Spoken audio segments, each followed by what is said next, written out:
Recognizes the gentlewoman from the Virgin Islands, Ms. Plaskett, for 5 minutes. Thank you. Madam Speaker, I ask unanimous consent to address the House for 5 minutes and revise and extend my remarks. Without objection. Thank you.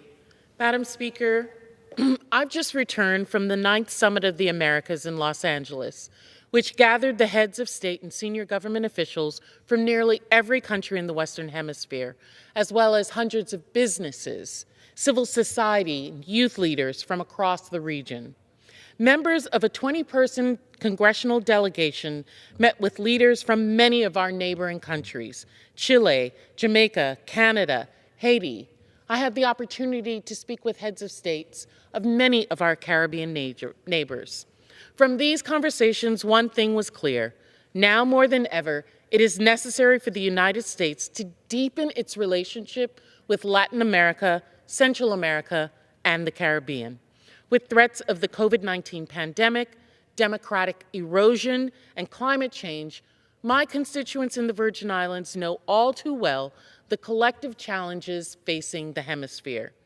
I want to thank the Biden administration for its commitment to productive engagement with Latin and Central America and the Caribbean. In Los Angeles, the administration announced the Americas Partnership for Economic Prosperity, which calls for sustainable and inclusive trade, and the U.S.-Caribbean Partnership to Address Climate Crisis 2030, and the Los Angeles Declaration on Migration. Now, I strongly urge this administration to follow up on these commitments and promises with concrete actions that will deliver tangible results, particularly in the Caribbean. Because the Caribbean is facing an economic crisis. The pandemic has exacted a harsh toll on the region, with regional economic activity falling by 9.9% in 2020, significantly worse than the rest of the region. Climate change poses a particularly dire threat to the lives, livelihood, and businesses in the Caribbean. And for years, the harmful trend of financial de-risking by banks has economically strangled the Caribbean islands. The Caribbean, which is our third border, is essential to U.S. national and economic security. From the early days of the American Revolution to the Cold War, the Caribbean has played a vital role in U.S. defense.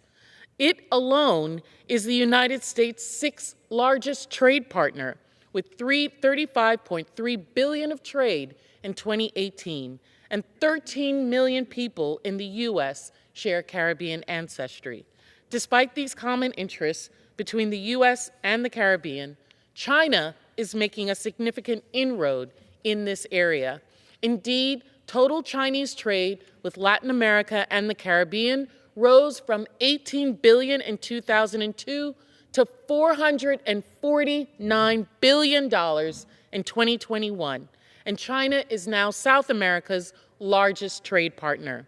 Therefore, improving the U.S.-Caribbean relationship, strengthening the U.S.-Caribbean trade and economic partnership must be a priority for the administration and this Congress. First, we must follow up on our commitment made at the summit with tangible results and concrete investments that correspond to the Caribbean's need and for our national security. Second, this chamber must pass House Resolution 1047, which will reaffirm the economic partnership between the United States and the Caribbean nations, recognizing the need to strengthen trade and investments. Third, we must authorize a general capital increase for the Inter-America Development Bank to ensure that the premier lending institution for South America and the Caribbean has the resources to support the region in this difficult time.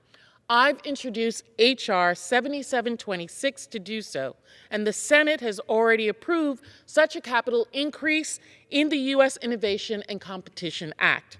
It is essential that this capital increase be included in the final version of the House Competes Act.